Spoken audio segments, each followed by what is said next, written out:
2. Fully awoke to Badhai's wondrous truths, he cuts off Mora, returns to the root, and joins primal spirit. Now we were speaking of the handsome monkey king, who, having received his name, jumped about joyfully and went forward to give Sabadi his grateful salutation. The patriarch then ordered the congregation to lead son Wukong outdoors and to teach him how to sprinkle water on the ground and dust, and how to speak and move with proper courtesy. The company of immortals obediently went outside with Wukong, who then bowed to his fellow students. They prepared thereafter a place in the corridor where he might sleep. Next morning he began to learn from his schoolmates the arts of language and etiquette. He discussed with them the scriptures and the doctrines. He practiced calligraphy and burned incense. Such was his daily routine. In more leisurely moments he would be sweeping the grounds or hoeing the garden, planting flowers or pruning trees, gathering firewood or lighting fires, fetching water or carrying drinks. He did not lack for whatever he needed, and thus he lived in the cave without realizing that 6 or 7 years had slipped by. One day the patriarch ascended the platform and took his high seat.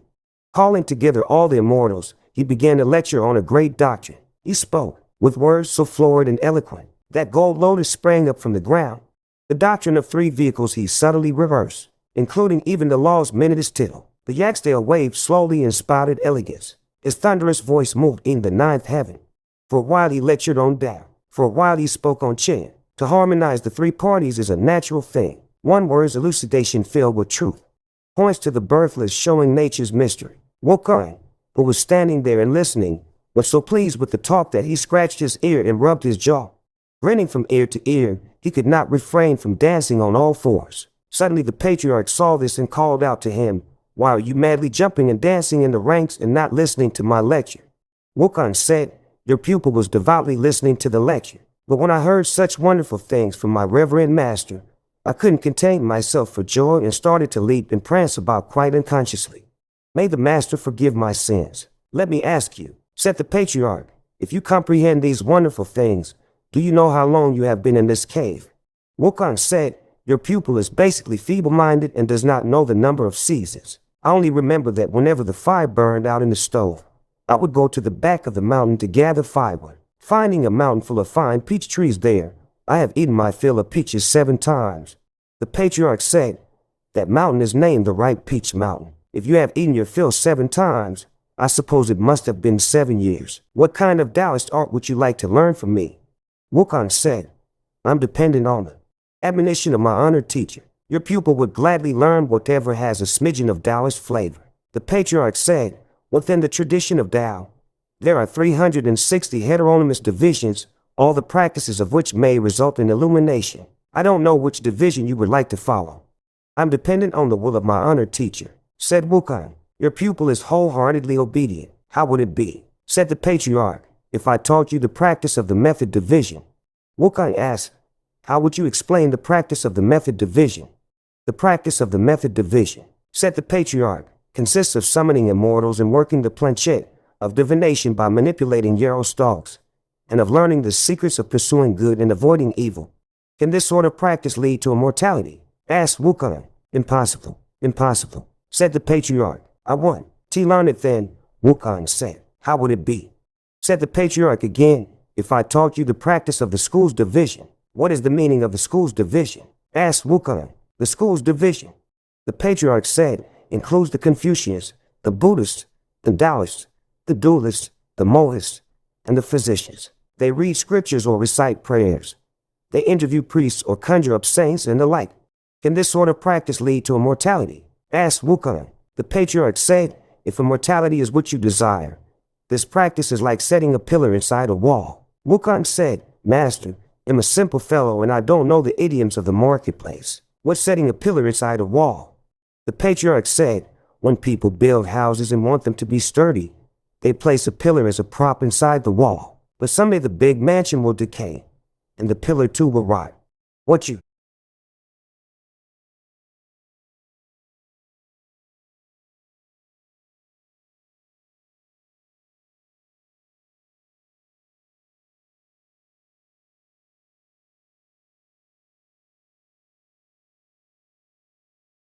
we saying then," Wukong said, "is that it is not long-lasting. I'm not going to learn this." The patriarch said, "How would it be if I taught you the practice of the silence division?" "What?" That's the aim of the silence division. Wukong asked. To cultivate fasting and abstinence, said the patriarch, quiescence and inactivity, meditation and the art of cross-legged sitting, restraint of language, and a vegetarian diet. There are also the practices of yoga, exercises standing or prostrate, entrance into complete stillness, contemplation in solitary confinement, and the like. Can these activities, asked Wukong, bring about immortality? They are no better than the unfired bricks on the kiln, said the patriarch. Wukong laughed and said, Master indeed loves to beat about the bush. Haven't I just told you that I don't know these idioms of the marketplace? What do you mean by the unfired bricks on the kiln? The patriarch replied, The tiles and the bricks on the kiln may have been molded into shape, but if they have not been refined by water and fire, a heavy rain will one day make them crumble. So this too lacks permanence, said Wukong. I don't want to learn it. The patriarch said, How would it be if I taught you the practice of the action division?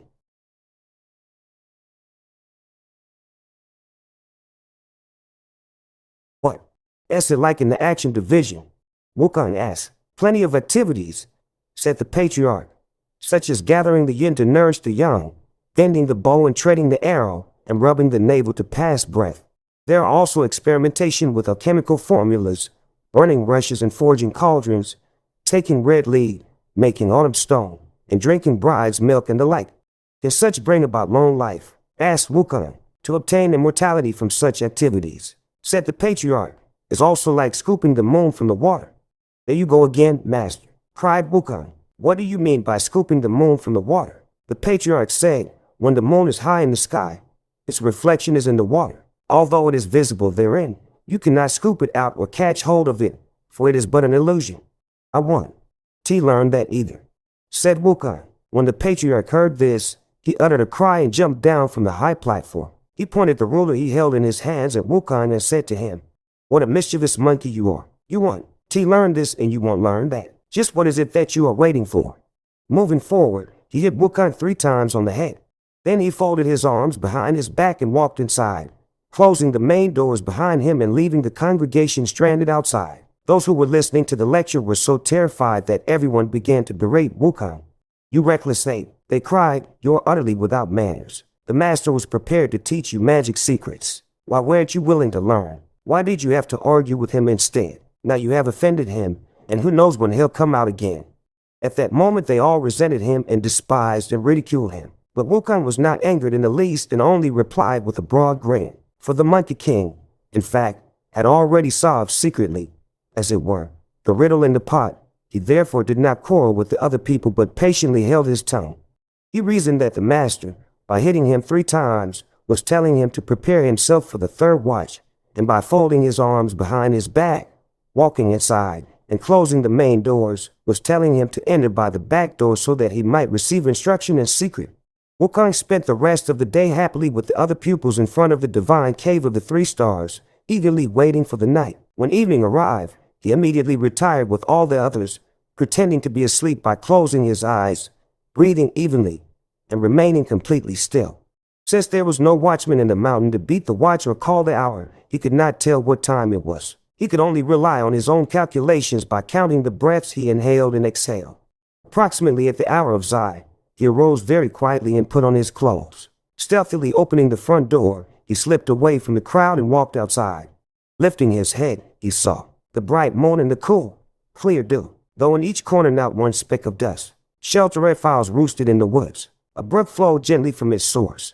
Darting fireflies dispersed the gloom. Wild geese spread word columns through the clouds. Precisely it was the 3rd watch hour. Time to seek the way whole and true. You see him following the familiar path back to the rear entrance, where he discovered that the door was, indeed, ajar. Wukong said happily, The Reverend Master truly intended to give me instruction. That's why the door was left open. He reached the door in a few large strides and entered sideways. Walking up to the patriarch's bed, he found him asleep with his body curled up, facing the wall. Wukong dared not disturb him. Instead, he knelt before his bed. After a little while, the patriarch awoke. Stretching his legs, he recited to himself, Hor, Hor, Hor. The way is most obscure. Deem not the gold elixir a common thing. Without a perfect man's transmitting a subtle wrong. Y'all have vain words, worn mouth, and tongue waxed dry. Master, Wukong responded at once. Your pupil has been kneeling here and waiting on you for a long time. When the patriarch heard Wukong's voice, he rose and put on his clothes. You mischievous monkey, he exclaimed, sitting down cross-legged. Why aren't you sleeping in front? What are you doing back here at my place? Wukong replied, before the platform and the congregation yesterday, the master gave the order that your pupil, at the hour of the third watch, should come here through the rear entrance in order that he might be instructed. I was therefore bold enough to come directly to the master's bed. When the patriarch heard this, he was terribly pleased, thinking to himself, this fellow is indeed an offspring of heaven and earth.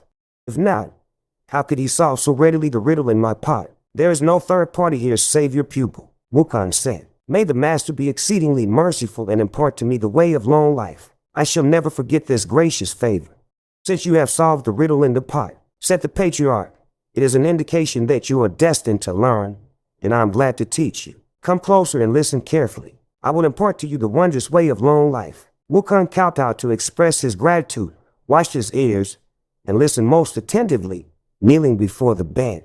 The patriarch said, this bold, secret saying that, is wondrous and true. Spare, nurse nature and life. There's nothing else. All power resides in the semen, breath, and spirit. Store these securely lest there be a leak. Lest there be a leak. Keep within the body. Heed my teaching and the way itself will thrive. Hold fast oral formulas so useful and keen to purge concupiscence, to reach pure cool, to pure cool where the light is bright. Y'all face the elixir platform, enjoying the moon. The moon holds the jade rabbit, the sun, the crow, the tortoise and snake are now tightly entwined. Tightly entwined, nature and life are strong. You can plant gold lotus in the midst of flames. Squeeze the 5 phases jointly, use them back and forth. When that's done, be a Buddha or a mortal at will. At that moment, the very origin was disclosed to Wukong, whose mind became spiritualized as blessedness came to him. He carefully committed to memory all the oral formulas. After kowtowing to thank the patriarch, he left by the rear entrance. As he went out, he saw that the eastern sky began to pale with light. A golden beam shone on the westward way. Following the same path, he returned to the front door, pushed it open quietly, and went inside. He sat up in his sleeping place and purposely rustled the bed and the covers, crying, it's light, get up. All the other people were still sleeping and did not know that Wukong had received a good thing. He played the fool that day after getting up, but he persisted in what he had learned secretly by doing breathing exercises before the hour of Sai and after the hour of Wu. 3 years went by swiftly, and the patriarch again mounted his throne to lecture to the multitude. He discussed the scholastic deliberations and parables, and he discoursed on the integument of external conduct. Suddenly he asked, where's Wukong? Wukong drew near and knelt down. Your pupil's here, he said. What sort of art have you been practicing lately? The patriarch asked. Recently, Wukong said, your pupil has begun to apprehend the nature of all things, and my foundational knowledge has become firmly established. If you have penetrated to the Dharma nature to apprehend the origin, said the patriarch, you have, in fact, entered into the divine substance. You need, however, to guard against the danger of 3 calamities. When Wukong heard this, he thought for a long time and said, the words of the master must be erroneous. I have frequently heard that when one is learned in the way and excels in virtue, he will enjoy the same age as heaven. Fire and water cannot harm him, and every kind of disease will vanish. How can there be this danger of 3 calamities? What you have learned, said the patriarch, is no ordinary magic. You have stolen the creative powers of heaven and earth and invaded the dark mysteries of the sun and moon. Your success in perfecting the elixir is something that the gods and the demons cannot countenance, though your appearance will be preserved and your age lengthened. After 500 years, heaven will send down the calamity of thunder to strike you. Hence you must be intelligent and wise enough to avoid it ahead of time. If you can escape it, your age will indeed equal that of heaven. If not, your life will thus be finished. After another 500 years, heaven will send down the calamity of fire to burn you. That fire is neither natural nor common fire. Its name is the fire of yin, and it arises from within the soles of your feet to reach even the cavity of your heart, reducing your entrails to ashes and your limbs to utter ruin. The arduous labor of a millennium will then have been made completely superfluous. After another 500 years, the calamity of wind will be sent to blow at you. It is not the wind from the north, south, east, or west, nor is it one of the winds of 4 seasons, nor is it the wind of flowers, willows, pines, and bamboos. It is called the mighty wind, and it enters from the top of the skull into the body, passes through the midriff and penetrates the 9 apertures. The bones and the flesh will be dissolved, and the body itself will disintegrate. You must therefore avoid all 3 calamities. When Wukong heard this, his hair stood on end, and, kowtowing reverently, he said, I beg the master to be merciful and impart to me the method to avoid the 3 calamities. To the very end, I shall never forget your gracious favor. The patriarch said, It is not, in fact, difficult, except that I cannot teach you because you are somewhat different from other people. I have a round head pointing to heaven, said Wukong, and square feet walking on earth. Similarly, I have 9 apertures and 4 limbs, entrails and cavities. In what way am I different from other people? The patriarch said, Though you resemble a man, you have much less jowl. The monkey, you see, has an angular face with hollow cheeks and a pointed mouth.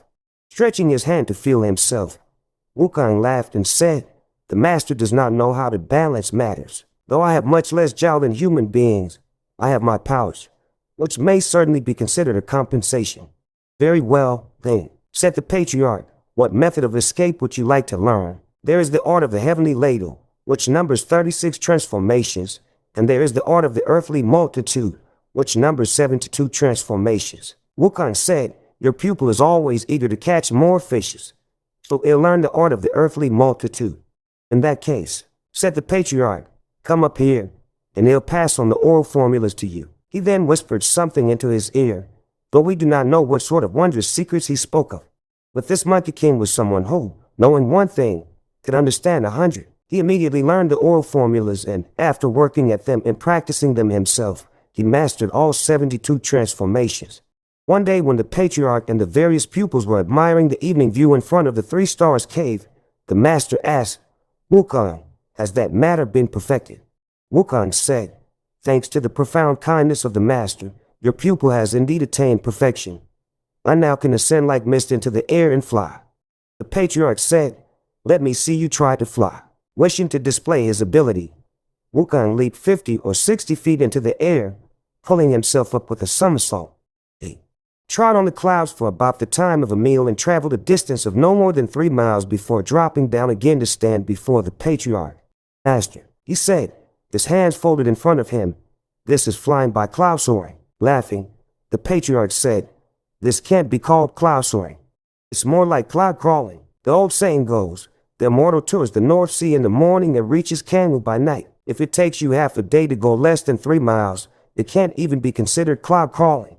What do you mean? Asked Wukong, by saying, The immortal tours the North Sea in the morning and reaches Canada by night. The patriarch said, Those who are capable of cloud soaring may start from the North Sea in the morning, journey through the East Sea, the West Sea, the South Sea, and return again to Canada. Canada refers to lingering in the North Sea. It can be called true cloud soaring only when you can traverse all 4 seas in one day.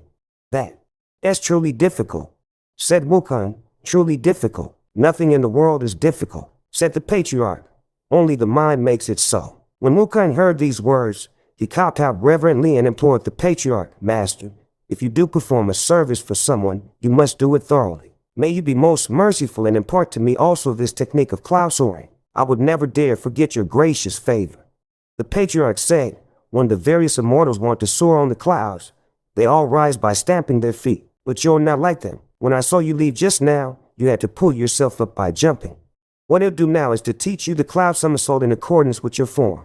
Wukong again prostrated himself and pleaded with him, and the patriarch gave him an oral formula, saying, Make the magic sign, recite the spell, clench your fist tightly, shake your body, and when you jump up, 1 somersault will carry you 108,000 miles. When the other people heard this, they all giggled and said, Lucky Wukong. If he learns this little trick, he can become a dispatcher for someone to deliver documents or carry circulars. He'll be able to make a living anywhere.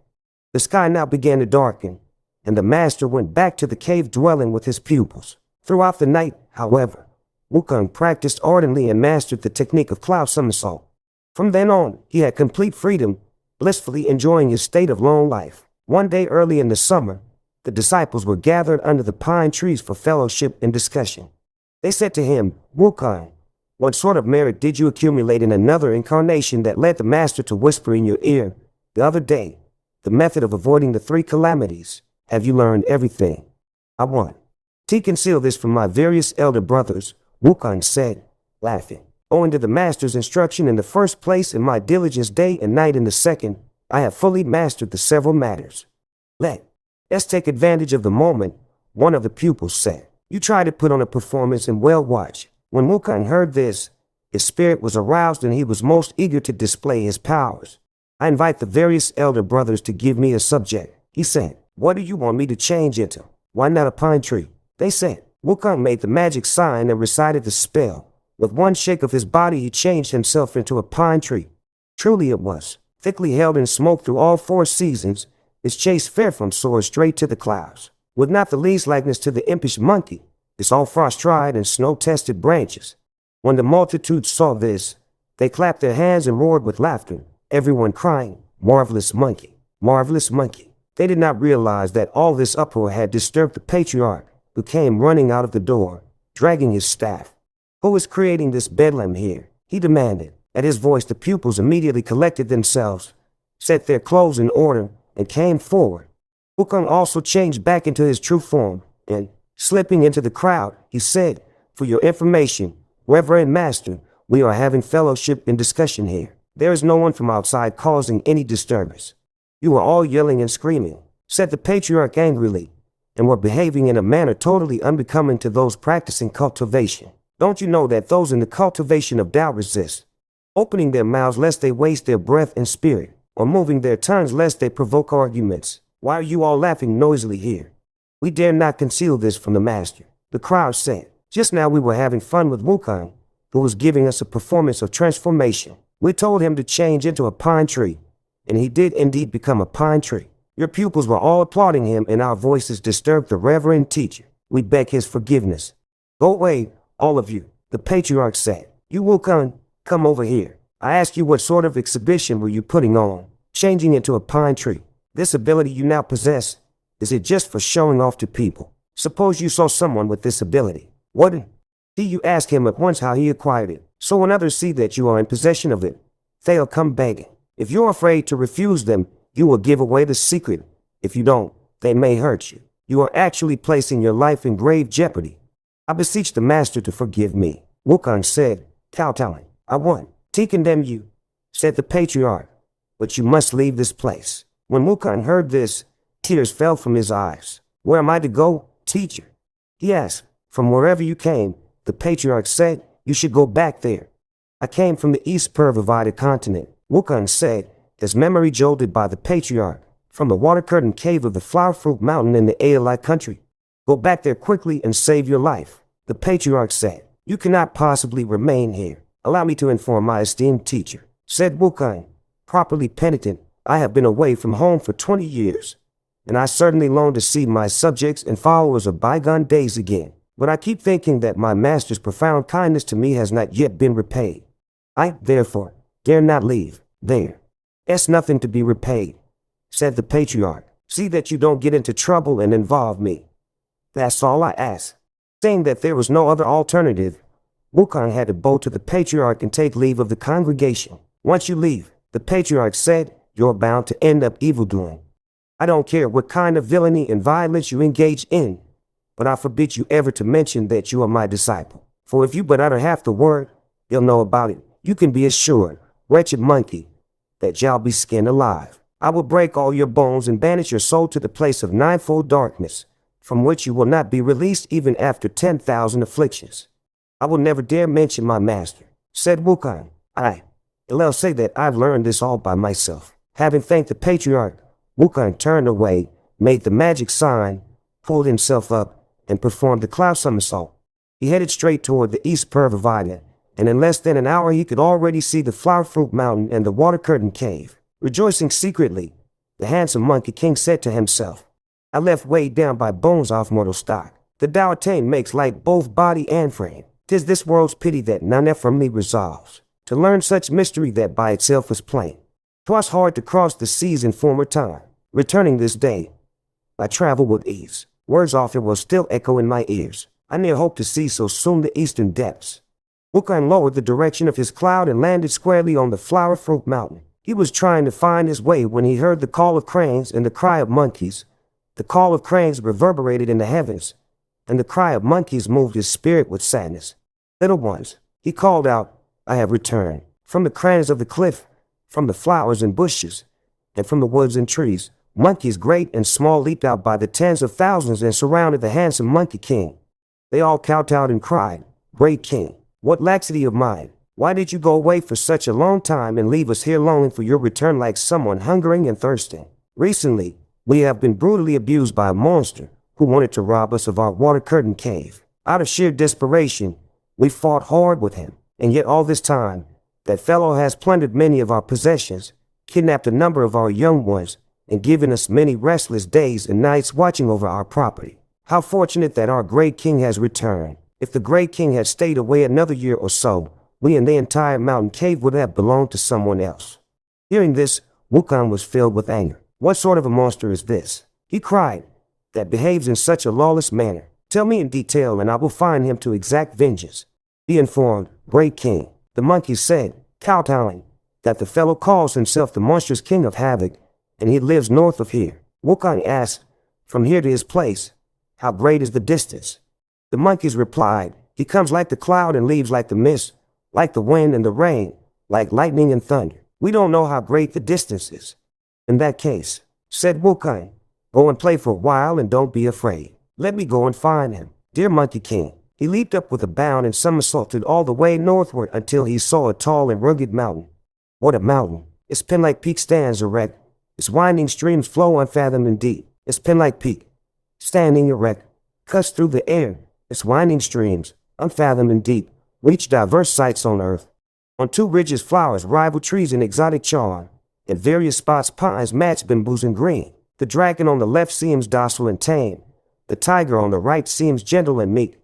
Iron oxen on occasion are seen plowing. Gold coin flowers are frequently planted. Rare fowls make melodious songs. The phoenix stands facing the sun. Rocks worn smooth and shiny by water, placid and bright, appear by turns grotesque, bizarre, and fierce. And countless numbers are the world's famous mountains where flowers bloom and wither. They flourish and die. What place resembles this long-lasting scene, wholly untouched by the 4 seasons and 8 epochs? This is, in the 3 regions, the Mount of Northern Spring, the Water Belly Cave, nourished by the 5 phases.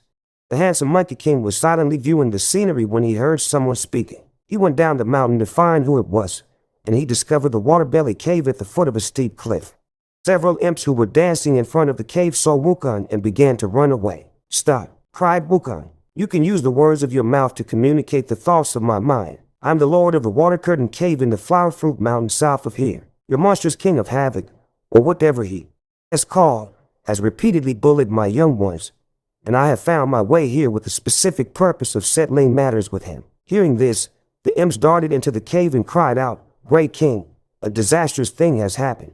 What sort of disaster? Asked the monstrous king. Outside the cave, said the imps, there is a monkey who calls himself the Lord of the Water Curtain Cave in the Flower Fruit Mountain. He says that you have repeatedly bullied his young ones and that he has come to settle matters with you. Laughing, the monstrous king said, I have often heard those monkeys say that they have a great king who has left the family to practice self-cultivation. He must have come back. How is he dressed? And what kind of weapon does he have? He doesn't. He have any kind of weapon, the imp said. He is bareheaded, wears a red robe with a yellow sash, and has a pair of black boots on. He looks like neither a monk nor a layman, neither a Taoist nor an immortal. He is out there making demands with naked hands and empty fists. When the monstrous king heard this, he ordered, Get me my armor and my weapon. These were immediately brought out by the imps, and the monstrous king put on his breastplate and helmet, grasped his scimitar, and walked out of the cave with his followers. Who is the Lord of the Water Curtain Cave? He cried with a loud voice. Quickly opening wide his eyes to take a look, Wukong saw that the monstrous king wore on his head a black gold helmet, which gleamed in the sun, and on his body a dark silk robe, which swayed in the wind. Lower he had on a black iron vest, tied tightly with leather straps. His feet were shod in finely carved boots, grand as those of warriors great, 10 spans, the width of his waist, 30 feet, the height of his frame. He held in his hands a sword. His blade was fine and bright. His name, the Monster of Havoc, a most fearsome form and look. You have such big eyes, reckless monster, but you can even see old monkey. The Monkey King shouted. When the monstrous king saw him, he laughed and said, You are not 4 feet tall, nor are you 30 years old. You don't even have weapons in your hands. How dare you be so insolent, looking for me to settle accounts? You reckless monster, cried Wukong. You are blind indeed. You think I am small, not knowing that it's hardly difficult for me to become taller. You think him without weapon, but my 2 hands can drag the moon down from the edge of heaven. Don't be afraid. Just have a taste of old monkey's fist. He leaped into the air and aimed a blow smack at the monster's face. Parrying the blow with his hand, the monstrous king said, You are such a midget and am so tall. You want to use your fist, but I have my scimitar. If I were to kill you with it, I would be a laughingstock. Let me put down my scimitar, and we'll see how well you can box. Well said, fine fellow, replied Wukong. Come on. The monstrous king shifted his position and struck out. Wukong closed in on him, hurtling himself into the engagement. The 2 of them pummeled and kicked, struggling and colliding with each other. It is easy to miss on a long reach, but a short punch is firm and reliable. Wukong jabbed the monstrous king in the short ribs, hit him on his chest, and gave him such heavy punishment with a few sharp blows that the monster stepped aside, picked up his huge scimitar, aimed it straight at Wukong's head, and slashed at him. Wukong dodged, and the blow narrowly missed him. Seeing that his opponent was growing fiercer, Wukong now used the method called the body beyond the body. Plucking a handful of hairs from his own body and throwing them into his mouth, he chewed them to tiny pieces and then spat them into the air. Change, he cried, and they changed at once into 200 or 300 little monkeys encircling the combatants on all sides. For you see, when someone acquires the body of an immortal, he can project his spirit, change his form, and perform all kinds of wonders.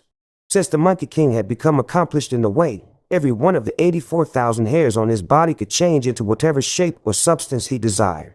The little monkeys he had just created were so keen of eye and so swift of movement that they could be wounded by neither sword nor spear. Look at them. Skipping and jumping, they rushed at the monstrous king and surrounded him, some hugging, some pulling, some crawling in between his legs, some tugging at his feet. They kicked and punched. They yanked at his hair and poked at his eyes. They pinched his nose and tried to sweep him completely off his feet, until they tangled themselves into confusion. Meanwhile, Wukong succeeded in snatching the scimitar, pushed through the throng of little monkeys, and brought the scimitar down squarely onto the monster's skull, cleaving it in 2. He and the rest of the monkeys then fought their way into the cave and slaughtered all the imps, young and old. With a shake, he collected his hair back onto his body. But there were some monkeys that did not return to him. They were the little monkeys kidnapped by the monstrous king from the Water Curtain Cave. Why are you here? Asked Wukong. The 30 or 50 of them all said tearfully, After the great king went away to seek the way of immortality, the monster menaced us for 2 whole years and finally carried us off to this place. Don't these utensils belong to our cave? These stone pots and bowls were all taken by the creature. If these are our belongings, said Wukong, move them out of here. He then set fire to the water-belly cave and reduced it to ashes. All of you, he said to them, follow me home. Great king, the monkeys said, when we came here, all we felt was wind rushing past us, and we seemed to float through the air until we arrived here. We don't know the way. How can we go back to our home? Wukong said, that's a magic trick of his, but there's no difficulty. Now I know not only one thing but 100. I'm familiar with that trick too. Close your eyes, all of you, and don't be afraid. Dear Monkey King. He recited a spell, rolled for a while on a fierce wind, and then lowered the direction of the cloud. Little ones, he cried, open your eyes. The monkeys felt solid ground beneath their feet and recognized their home territory. In great delight, every one of them ran back to the cave along the familiar roads and crowded in together with those waiting in the cave. They then lined up according to age and rank and paid tribute to the Monkey King. Wine and fruits were laid out for the welcome banquet. When asked how he had subdued the monster and rescued the young ones, Wukong presented a detailed rehearsal, and the monkeys broke into unending applause. Where did you go, great king? They cried. We never expected that you would acquire such skills. The year I left you all, Wukong said, I drifted with the waves across the great eastern ocean and reached the west of Paragonia continent. I then arrived at the South Jambudvipa continent, where I learned human ways, wearing this garment and these shoes. I swaggered along with the clouds for 8 or 9 years, but I had yet to learn the great art. I then crossed the great western ocean and reached the west of Paragonia continent. After searching for a long time, I had the good fortune to discover an old patriarch who imparted to me the formula for enjoying the same age as heaven, the secret of immortality. Such luck is hard to meet even after 10,000 afflictions. The monkeys said, all congratulating him. Little ones, Wukong said, laughing again, Another delight is that our entire family now has a name. What is the name of the great king? My surname is Sun, replied Wukong, and my religious name is Wukong. When the monkeys heard this, they all clapped their hands and shouted happily, if the great king is elder son, then we are all junior sons. Sons the third, small sons, tiny sons, the Sun family, the Sun nation, and the Sun cave. So they all came and honored elder son with large and small bowls of coconut and grape wine, of divine flowers and fruits. It was indeed one big happy family. Lo, the surname is one, the self's return to its source. This glory awaits, the name recorded in heaven. We do not know what the result was and how Wukong would fare in this realm. Let's listen to the explanation in the next chapter. 3.